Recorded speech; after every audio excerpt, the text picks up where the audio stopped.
Pagi baru saja merekah ketika aroma kopi racikan Sinta mulai menyusup di antara lorong-lorong sempit pasar Purwakarta. Uap hangat dari ceret besi tua menari-nari di udara, berpadu dengan wangi khas robusta yang disangrai dengan arang kelapa. Lapak kecilnya, yang hanya beratapkan terpal biru dan berdinding kayu lapuk, selalu menjadi persinggahan para pedagang dan tukang becak yang rindu hangatnya kopi dan senyum manis sang penjual. Sinta, gadis berkulit kuning langsat dengan mata tajam dan rambut terikat sederhana, menjadi oase di tengah hiruk-pikuk pasar yang keras. Namun pagi itu, suasana pasar terasa lebih tegang dari biasanya. Para pedagang saling berbisik, mata mereka menoleh ke arah jalan masuk pasar.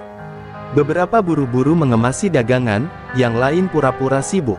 Sosok yang ditakuti muncul dengan langkah berat dan tatapan angkuh. Gobang, preman pasar yang terkenal kejam. Tubuhnya besar, penuh tato dan bekas luka, seperti bukti hidup dari kekerasan yang ia banggakan. Di belakangnya, 4 anak buah dengan raut garang menyapu pandang ke tiap-tiap lapak, siap mengintimidasi siapapun yang tak menyerahkan uang keamanan. Sinta tetap berdiri tenang. Ia menuangkan kopi ke cangkir-cangkir email yang sudah agak retak, seolah tak terpengaruh oleh aura gelap yang mendekat. Seorang pedagang sayur tua berbisik lirih padanya, "Neng, tutup dulu, jangan lawan dia.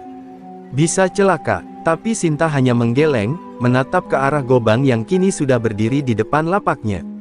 Matanya tajam, tanpa rasa gentar. Ia sudah terlalu sering melihat ketidakadilan, dan hatinya menolak untuk tunduk hanya karena ancaman. Gobang menyeringai, "Cantik, kopi lu wangi. Tapi sayang, wangi doang gak cukup kalau gak setor. 100.000, sekarang juga," ucapnya sambil menjentikkan jari. Anak buahnya langsung menggedor meja, menggertak para pelanggan yang masih duduk. Suasana berubah mencekam, beberapa pelanggan buru-buru meninggalkan kursi. Sinta meletakkan ceret dengan perlahan, menatap mata Gobang tanpa berkedip. "Saya dagang bukan buat dipalak. Kalau butuh uang, kerja. Bukan merampok." Pedagang kecil, ucapnya dingin. Suara Sinta tenang, namun mengandung bara yang membakar. Sejenak, suasana hening. Bahkan angin pun seperti menahan napasnya. Gobang terdiam, tak menyangka akan dilawan di depan umum.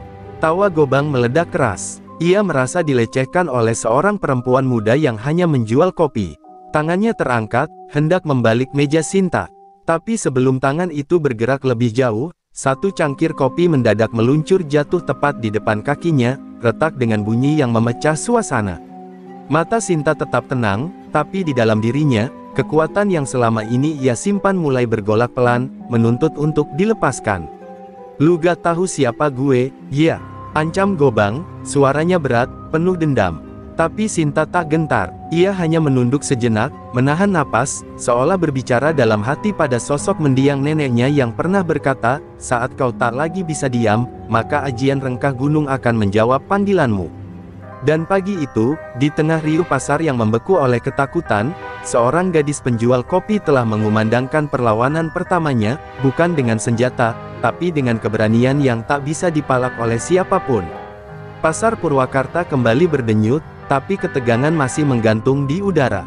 Setelah kejadian pagi itu, kabar tentang Sinta yang menentang Gobang menyebar cepat. Para pedagang berbisik-bisik di belakang lapak, memuji keberaniannya, tapi juga khawatir akan balasan. Mereka tahu, Gobang bukan tipe lelaki yang bisa dibiarkan merasa malu. Luka harga diri bisa jadi lebih berbahaya daripada luka fisik, dan Sinta baru saja menggoresnya di depan banyak saksi. Sore itu, Sinta tetap berdagang seperti biasa. Meski wajahnya tetap tenang, tangannya sedikit gemetar saat menyusun cangkir. Ia tahu, perlawanan tadi pagi hanyalah awal. Di dalam hatinya, ada ketakutan kecil yang menyelinap, tapi lebih besar dari itu adalah kemarahan. Ia muak melihat pedagang ditindas, dagangan diobrak-abrik, dan uang hasil kerja keras diseret paksa oleh tangan kotor. Ia sadar, seseorang harus memulai perlawanan, dan kalau bukan dirinya, siapa lagi? Malam mulai turun, dan pasar sepi. Hanya lampu-lampu remang dan suara jangkrik yang menemani Sinta merapikan barang dagangan. Tiba-tiba, langkah kaki bergemuruh dari arah gang sempit. 3 bayangan muncul, siluet tubuh kekar yang tak asing lagi. Gobang kembali, kali ini tanpa senyum, hanya mata merah menyala dan rahang mengeras. Cewek kurang ajar, gue kasih pelajaran malam ini, katanya seraya menghunus besi panjang dari balik jaket kulitnya. Sinta berdiri tegak, tak lari. Nafasnya pelan, tapi dalam. Dalam hati, ia mulai merapal mantra warisan neneknya. Udara di sekitarnya terasa berat, bumi di bawah kaki seakan bergetar halus. Ia tahu, ia belum sepenuhnya menguasai ajian rengkah gunung. Tapi ia tahu cukup untuk bertahan. Kalau kau sentuh aku, kau tak akan bisa kembali berjalan seperti semula, ucapnya dingin. Salah satu anak buah Gobang maju, mengayunkan besi ke arah Sinta. Tapi sebelum benda itu mengenai tubuhnya, Sinta menghentakkan kaki ke tanah. Seketika, ubin pasar yang retak mengeluarkan semburan debu dan membuat si preman terjatuh dengan keras.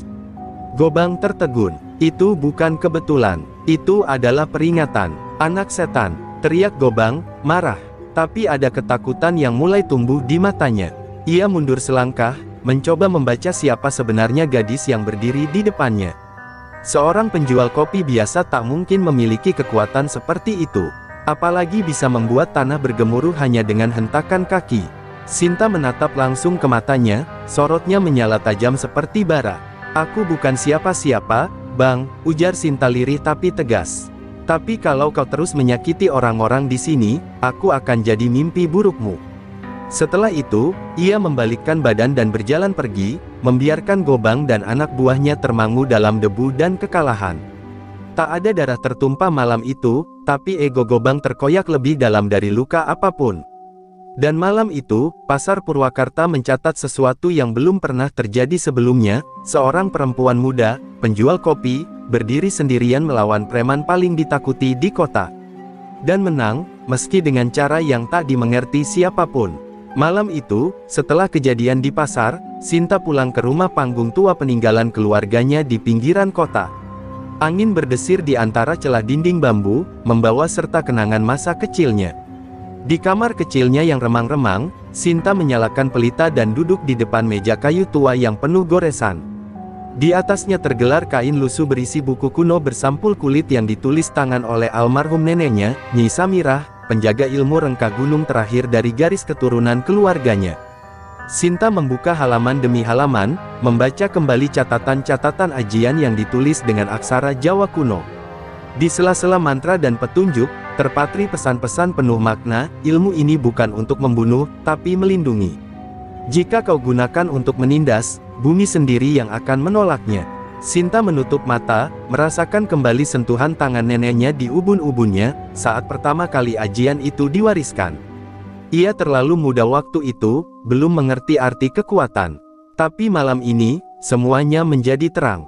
Tubuhnya masih gemetar mengingat kejadian di pasar. Bukan karena takut pada Gobang, melainkan pada kekuatan yang tadi sempat ia bangkitkan.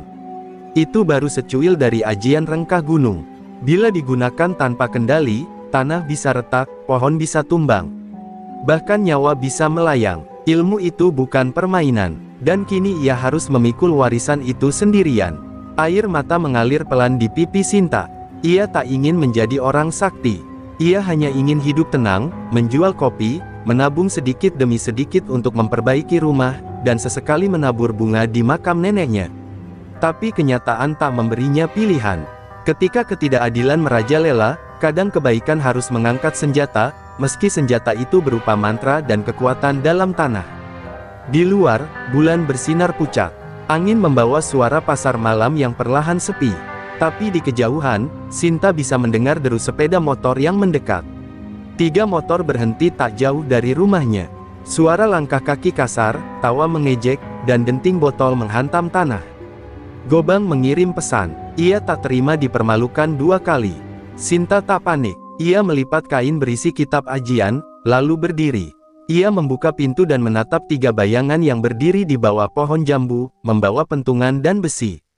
Pulanglah. Ini rumah, bukan medan perang, katanya dengan suara tegas. Tapi yang ia dapat hanya tawa. Salah satu dari mereka melempar botol ke arah rumah, menghantam tiang kayu hingga retak. Sinta menatap tanah di depan kakinya. Tangannya meraba gelang akar bahar di pergelangan tangan kirinya, pusaka terakhir dari neneknya. Ia menggenggamnya kuat-kuat. Perlahan, tanah di sekitarnya mulai berdenyut. Rumput-rumput bergoyang meski tak ada angin. Dan untuk pertama kalinya, suara dari dalam bumi mulai berbicara padanya, "Jika kau menjaga mereka, kami akan menjagamu." Dan malam itu, di balik kabut tipis dan sinar bulan, seorang gadis penjual kopi akhirnya menerima takdirnya sepenuhnya, sebagai pewaris terakhir dari ajian Rengkah Gunung yang telah lama tertidur di tanah Purwakarta. Pagi berikutnya datang dengan langit kelabu. Pasar Purwakarta yang biasanya riuh justru terasa hening dan berat. Beberapa pedagang memilih tak membuka lapak, sebagian lain hanya menggelar dagangan setengah hati. Semalam, kabar cepat menyebar, rumah Sinta dilempari, dan ia tetap berdiri melawan tanpa sedikit pun takut. Tapi semua tahu, ini belum akhir, Gobang pasti akan datang lagi, dan kali ini dengan kemarahan yang tak bisa diredam. Sinta tetap datang ke pasar seperti biasa. Ia membuka lapaknya, menyusun cangkir-cangkir kopinya dengan tenang.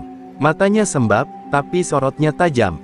Di dalam dadanya, ada dua hal yang bertarung, rasa takut akan kekerasan yang bisa datang kapan saja, dan kekuatan ajian Rengkah Gunung yang terus menggelegak seperti gunung berapi yang menunggu letusan.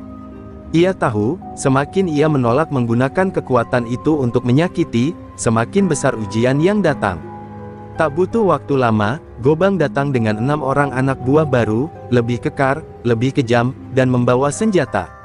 Ia berjalan di depan, matanya liar, bibirnya penuh luka karena tadi malam ia tak sengaja terkena pecahan botol yang dilempar sendiri. Di tangannya, sebuah pentungan besi yang berkilat terkena matahari. Pasar mendadak membeku. Warga menyingkir, hanya berani mengintip dari balik lapak. Di hadapan semua orang, Gobang menunjuk Sinta. "Hari ini, gue robek-robek lapak lu, baru gue robek muka lu." Sinta berdiri, tidak mundur 1 inci pun. Ia melirik ke arah tanah, menyadari bahwa di bawah kakinya, kekuatan besar telah bangkit. Tapi ia tak ingin memulai dengan kekerasan. "Kau mau uang? Ambil nyawa sekalian," ucapnya, suaranya tenang tapi menghujam seperti bilah baja. Tangannya menggenggam erat ujung meja, tubuhnya siaga. Para pedagang ternganga. Siapa sebenarnya gadis ini? Salah satu preman menyerbu, mengayunkan parang ke arah lapak Sinta. Dengan satu gerakan cepat, Sinta menghentakkan kakinya ke tanah. Seketika, ubin pasar retak dan batu-batu kecil meloncat ke udara, menghantam wajah si preman hingga tersungkur tak sadarkan diri. Terjadi kegaduhan. Gobang meraung marah dan ikut maju, mengayunkan pentungannya ke arah kepala Sinta. Tapi sebelum pentungan itu menyentuh tanah di bawah kaki Gobang mendadak ambles beberapa senti. Ia kehilangan keseimbangan, tubuhnya oleng, dan pukulannya meleset. Sinta melompat ke belakang, mengambil posisi bertahan. Bumi ini sudah cukup lama memendam murka. "Kau tinggal tunggu kapan ia menelannya," ucapnya pelan, nyaris seperti bisikan gaib. Orang-orang yang menonton mulai berdoa dalam hati. Mereka sadar, ini bukan sekadar adu otot. Ini adu kekuatan antara kezaliman dan warisan leluhur. Gobang kembali berdiri, kali ini ragu. Tangannya gemetar, bukan karena lelah, tapi karena takut pada sesuatu yang tak bisa ia pahami. Tapi egonya mendorongnya untuk terus menyerang. "Lu pikir gue takut? Lu cuma dukun kampungan," teriaknya sembari maju lagi. Namun tiba-tiba, dari retakan tanah, muncul kepulan asap putih seperti kabut, membentuk bayangan wajah seorang perempuan tua, Nyi Samirah. Mata Sinta berkaca-kaca. Ia tahu, neneknya sedang menjaganya. Dan di saat itu, pasar Purwakarta menyaksikan sesuatu yang belum pernah terjadi. Seorang preman ditahan bukan oleh polisi, bukan oleh massa, tapi oleh kekuatan bumi yang bangkit membela cucu perempuan dari pewaris ajian Rengkah Gunung. Sinta tak hanya penjual kopi hari itu, ia menjadi simbol bahwa tak semua kebaikan harus diam, dan tak semua perempuan bisa diinjak-injak tanpa perlawanan. Malam itu, Sinta kembali duduk di serambi rumahnya yang remuk sebagian akibat serangan semalam. Di tangannya secangkir kopi yang hampir dingin, namun pikirannya jauh lebih bergolak daripada hawa malam. Warga pasar mulai memujanya dalam bisik-bisik, menyebutnya sebagai penjaga pasar, tapi Sinta tahu, setiap langkah perlawanan pasti dibalas. Dan benar saja, belum seminggu berlalu, dampak dari keberaniannya mulai terasa. Pagi-pagi buta, 2 preman tak dikenal datang ke warung milik Mak Ipah, sahabat Sinta yang berjualan gorengan di samping lapaknya. Tanpa banyak bicara, mereka menjungkir balikkan meja, menendang panci minyak panas hingga melukai kaki Mak Ipah. "Ini peringatan buat yang sok bela Sinta," teriak mereka sebelum kabur. Sinta yang mendengar kabar itu langsung datang, namun sesal sudah tak terhindarkan. Mak Ipah terbaring lemah dengan kaki di perban, matanya menyimpan luka lebih dari sekadar rasa sakit. Sinta merasa hancur. Ia menggenggam tangan Mak Ipah, air matanya jatuh ke perban yang masih basah darah. "Maaf, Mak, semua ini karena aku," ucapnya lirih. Tapi Mak Ipah menggeleng lemah. "Jangan minta maaf, Neng, kalau bukan kamu, kita semua sudah lama jadi budak pasar ini. Kamu cahaya, bukan bencana." Kata-kata itu menghantam dada Sinta seperti petir. Ia tahu kini, perjuangannya bukan lagi tentang dirinya. Ini soal seluruh orang kecil yang selama ini dibungkam oleh rasa takut. Sore harinya, Sinta kembali membuka kitab ajian peninggalan neneknya. Kali ini, ia membaca lebih dalam, hingga ke bagian yang tak pernah disentuh sebelumnya, ajian rengkah gunung tingkat kedua. Di sana tertulis, jika musuh datang bukan hanya dari tubuh, tapi dari niat, maka bumi akan memilih siapa yang layak dilindungi dan siapa yang akan ditelan. Untuk mencapai tingkatan itu, ia harus menyatu sepenuhnya dengan unsur tanah, puasa, tapa, dan mengasingkan diri dari keramaian selama 7 hari 7 malam. Sinta menimbang-nimbang. Ia tahu, jika ia melangkah ke jenjang ini, ia akan meninggalkan pasar, meninggalkan orang-orang yang ia lindungi dalam keadaan rawan. Tapi jika ia tak melakukannya, kekuatan yang ia miliki hanya setengah jalan. Dan musuh seperti Gobang tak akan berhenti hanya karena tanah retak atau bayangan gaib neneknya. Malam itu, Sinta berdiri di depan makam Nyi Samirah, menaburkan bunga dan menundukkan kepala. "Nek, aku butuh bimbinganmu. Aku ingin menjaga yang lemah, tapi aku juga takut kehilangan semua ini, rumah, teman, hidupku." Angin malam bertiup pelan, dan seakan menjawab, selembar daun jatuh tepat di buku ajian yang ia genggam. Di sana, halaman baru terbuka, dan mantra terakhir terpampang jelas, ditulis dengan tinta merah darah, "Bumi tak menelan mereka yang rela menyerahkan segalanya." Dengan napas berat tapi langkah pasti, Sinta mulai menyiapkan diri untuk menghilang dari pasar sementara waktu. Ia menitipkan lapaknya pada tetangga, menyebar kabar bahwa ia akan pergi berziarah ke luar kota. Tapi hanya dia dan tanah yang tahu, bahwa gadis penjual kopi itu sedang bersiap menjemput kekuatan yang bisa menentukan nasib seluruh pasar Purwakarta. Sinta berjalan seorang diri menuju sebuah hutan kecil di kaki Gunung Parang, tempat sunyi yang dulu sering ia kunjungi bersama neneknya. Langkahnya berat, tapi tekadnya kokoh. Di pundaknya, ia hanya membawa selendang lusuh dan kitab ajian. Tak ada makanan, tak ada ponsel, tak ada penerangan. Ini adalah laku tapa sejati, perintah yang tertulis dalam ajian rengkah gunung tingkat kedua. Disinilah, ia akan menyerahkan diri sepenuhnya kepada bumi, membiarkan tanah menilai apakah dirinya layak.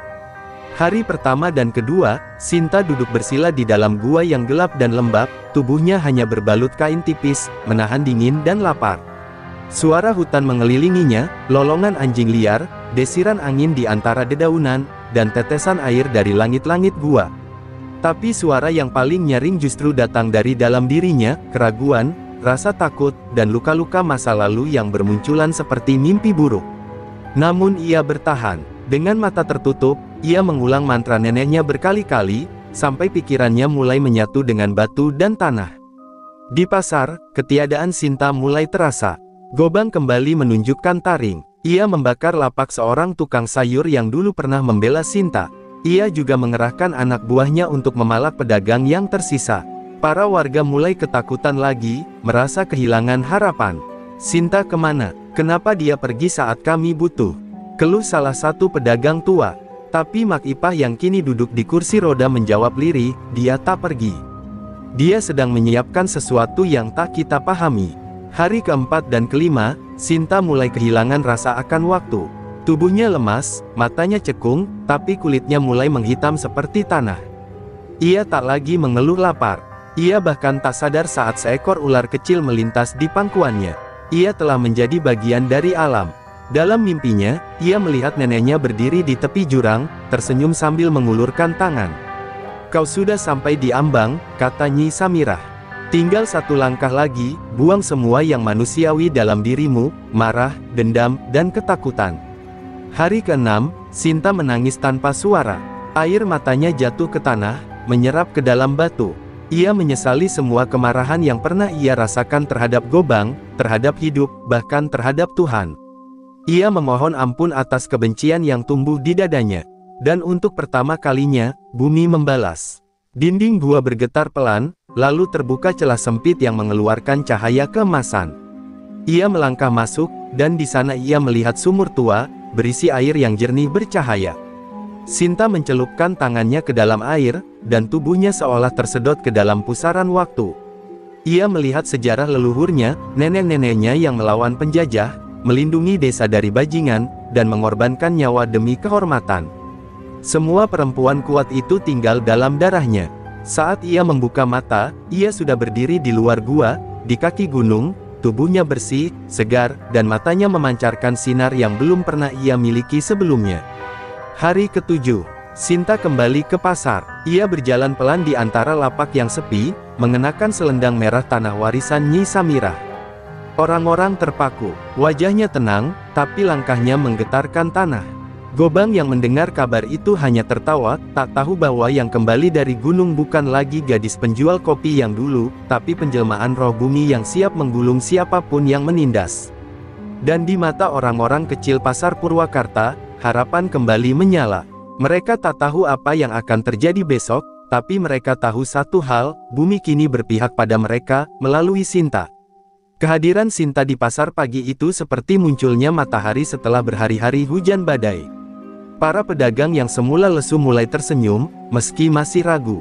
Ia hanya berdiri di tengah lorong pasar, tanpa berkata sepatah kata pun. Tapi udara di sekitarnya berubah, angin mendadak berhenti, dan burung-burung di atas genting beterbangan. Sinta memejamkan mata, merasakan denyut bumi di bawah telapak kakinya. Ia tahu, waktunya hampir tiba.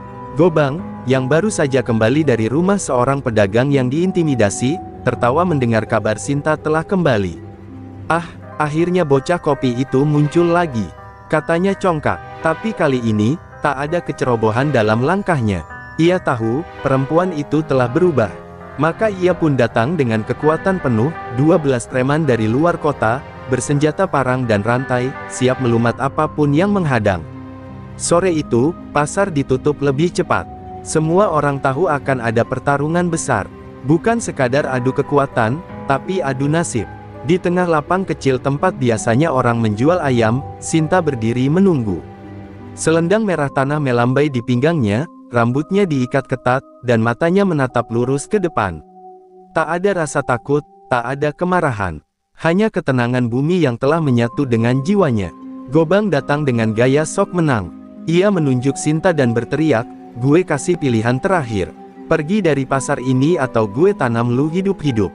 Tapi Sinta hanya menatapnya dan menjawab pelan, "Yang ditanam hari ini bukan aku, tapi keserakahanmu." Ucapan itu terdengar seperti mantra, karena seketika, angin berembus pelan membawa aroma tanah basah, tanda bahwa ajian rengkah gunung mulai bergerak dalam diam. Pertarungan pun dimulai. Preman-preman Gobang menyerbu bersamaan.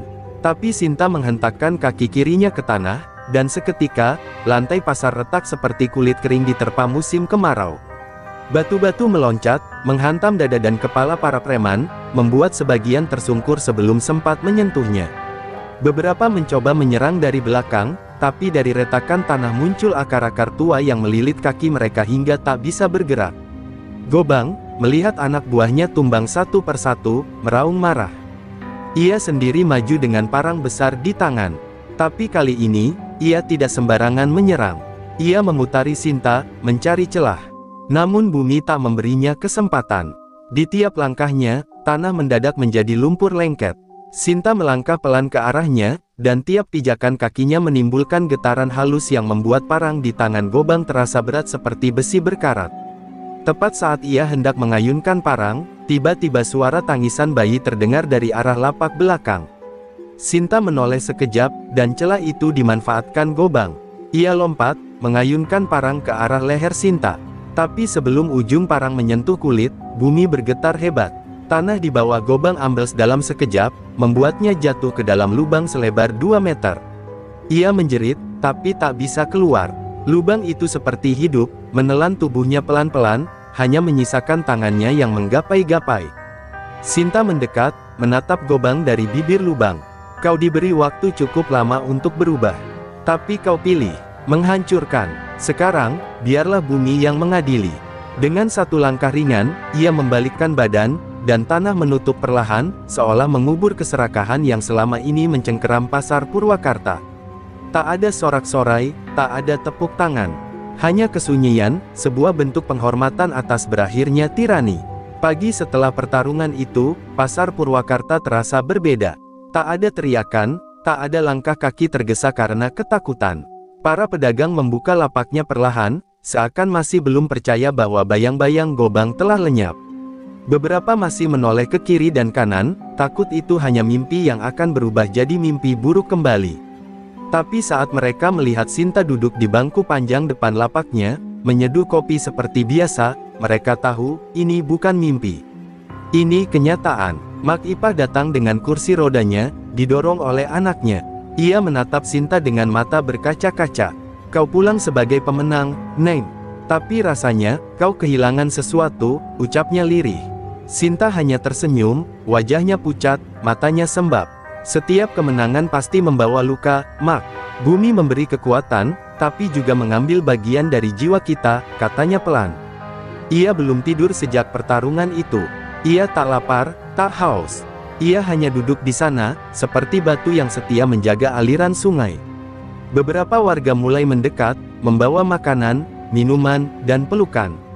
Mereka ingin mengucapkan terima kasih, ingin menyentuh perempuan yang kini mereka sebut sang penjaga pasar. Tapi Sinta menolak semua penghormatan itu. Jangan ucapkan terima kasih padaku. Ucapkan pada tanah yang kalian pijak setiap hari, yang selama ini kalian abaikan. Dia yang melindungi kalian, aku hanya jembatannya, ujarnya. Suaranya lembut, tapi syarat beban. Tiba-tiba, seorang pemuda-muda mendekat, membawa kotak kecil dari kayu jati. Ini, peninggalan ayah saya. Dulu beliau juga pernah membantu Nyi Samirah melawan penjajah. Ia bilang, suatu hari akan datang seseorang yang layak menerima ini. Sinta membuka kotak itu, dan di dalamnya ada sebuah keris kecil berbalut kain merah, dengan ukiran daun dan tanah pada gagangnya. Sinta menggenggamnya pelan, dan seketika ia merasakan kilasan kenangan neneknya, senyum Nyi Samirah saat melawan, saat terluka, dan saat pergi. Hari-hari berikutnya, pasar kembali hidup. Tapi kali ini, tanpa preman, tanpa ancaman, tanpa ketakutan. Warga mulai membentuk perkumpulan untuk menjaga keamanan bersama. Mereka tidak lagi bergantung pada kekuatan satu orang. Mereka belajar dari Sinta, bahwa kekuatan sejati datang dari kebersamaan. Dan Sinta sendiri, mulai menjauh. Ia tak lagi duduk di warung sepanjang hari. Ia lebih sering pergi ke pinggir sungai atau hutan, menyendiri, menyatu dengan bumi yang pernah menyelamatkannya. Sore itu, saat matahari condong ke barat, Sinta berdiri di atas bukit kecil di ujung pasar.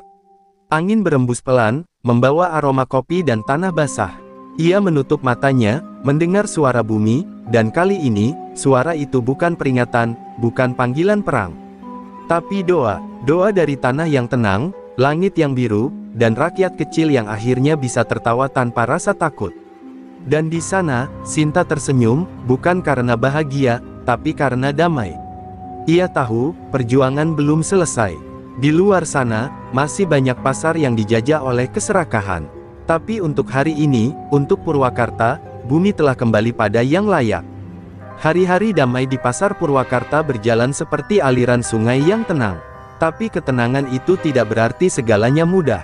Sinta mulai merasakan sesuatu yang aneh dalam tubuhnya. Setiap kali ia menyentuh tanah, kulitnya bergetar halus, seperti tersambung dengan detak jantung bumi yang berbeda. Kadang, di malam hari, ia mendengar bisikan-bisikan dari tanah, suara-suara samar yang tak bisa ia pahami. Sepenuhnya, ia tahu, ajian rengkah gunung telah meninggalkan jejak abadi dalam dirinya, ia bukan lagi manusia sepenuhnya. Suatu malam, saat gerimis membasahi pasar, Sinta duduk di depan warungnya yang mulai sepi. Lampu temaram menyinari wajahnya yang pucat, dan suara tetesan air menjadi latar kesendiriannya. Ia memejamkan mata, dan tiba-tiba, muncul bayangan neneknya, Nyi Samirah, duduk di sampingnya. Bukan sebagai roh yang menyeramkan, tapi sebagai kenangan yang hidup. Kau telah mewarisi semuanya, bahkan rasa sepi yang dulu sering kupeluk, ujar suara itu dalam hati Sinta. Ia menahan air mata, menyadari bahwa kekuatan sering datang dengan kesendirian yang panjang. Keesokan paginya, seorang lelaki tua dari luar kota datang ke pasar. Pakaiannya sederhana, tapi matanya menyimpan kebijaksanaan puluhan tahun. Ia memperkenalkan diri sebagai Mbah Darsa, penjaga ajian-aji kuno yang tersebar di tanah Jawa. Ia datang bukan untuk menguji, tapi untuk menyampaikan pesan. Kekuatanmu kini telah tercium oleh mereka yang haus kuasa. Kau harus waspada, pasar ini bukan satu-satunya medan, kota-kota lain sedang menanti, ujarnya sambil menyerahkan sebuah kain tua berisi peta tempat-tempat keramat yang mulai terganggu keseimbangannya. Sinta menatap peta itu dengan hati berat. Ia belum siap meninggalkan Purwakarta, belum siap berpisah dari orang-orang yang sudah ia lindungi. Tapi ia tahu, bumi tidak memanggil dua kali. Saat tanah bersuara, ia harus menjawab. Maka malam itu, ia mengadakan pertemuan dengan para pedagang, mengumumkan bahwa ia akan pergi. Tangis pun pecah. Mak Ipah tak bisa berkata-kata, hanya memeluknya erat. Anak-anak pasar menggenggam tangan Sinta seakan tak ingin melepaskan. Sinta, pasar ini akan kosong tanpa kamu, kata salah satu pedagang muda. Tapi Sinta tersenyum lembut, lalu menunjuk dada mereka. Selama tanah ini kalian pijak dengan jujur, aku tidak pernah benar-benar pergi. Ia kemudian meninggalkan sebongkah tanah dari kaki Gunung Parang dan menanamnya di tengah pasar, tempat di mana dahulu Gobang dikubur oleh bumi. Jika suatu hari tempat ini kembali tercemar, panggil aku dengan tanah ini, ucapnya. Pagi harinya, Sinta melangkah keluar dari Purwakarta, membawa tas kecil, selendang merah, keris warisan, dan peta dari Mbah Darsa. Langit mendung, tapi tidak kelabu. Ia tahu, di setiap langkahnya nanti, akan ada pasar yang menanti perlindungan, ada rakyat kecil yang butuh suara, dan ada tanah-tanah yang merintih kesakitan. Dan ia, perempuan kopi yang dulu hanya dikenal sebagai penjual biasa, kini menjadi bagian dari bumi yang tak akan tinggal diam. Dari kejauhan, anak-anak pasar melambai. Tak ada sorak-sorai, hanya isak tertahan, dan doa yang melayang di antara embusan angin. Bumi telah memilih Sinta, dan ia akan menjawab panggilan itu, dengan langkah, dengan luka, dan dengan cinta. Langkah Sinta menapaki jalan setapak di pinggir hutan, menuju arah barat daya, tempat pertama yang ditunjukkan peta kain warisan Mbah Darsa. Ia berjalan dalam diam, hanya ditemani bisikan angin dan desir dedaunan. Di tiap langkahnya, tanah bergetar pelan, seolah bumi memberi salam pada penjaganya. Di hatinya, masih tertinggal wajah-wajah pasar Purwakarta, tawa bocah-bocah, pelukan Mak Ipah, dan suara sendu pedagang yang menolak perpisahan. Tapi tugas sudah menanti. Ia kini bukan lagi milik satu tempat. Di sebuah desa pegunungan yang tak tercatat di peta modern, Sinta berhenti. Warga di sana hidup dalam ketakutan. Hutan keramat mereka telah diacak-acak perusahaan tambang ilegal. Mata air mengering, tanah retak, dan hewan-hewan mulai turun ke pemukiman. Sinta hanya mendengarkan, lalu duduk bersila di pinggir tebing, menempelkan telapak tangan ke tanah. Getarannya liar, seperti tangisan yang tertahan selama bertahun-tahun. Ia tahu, ini bukan sekadar kerusakan fisik, ini luka spiritual yang menganga. Malam itu, Sinta memanggil bumi. Ajian rengkah gunung meluap dari tubuhnya, namun kali ini terasa berbeda. Lebih berat, lebih dalam. Ia tak hanya menggerakkan tanah, tapi menahan amarah alam yang hampir meledak.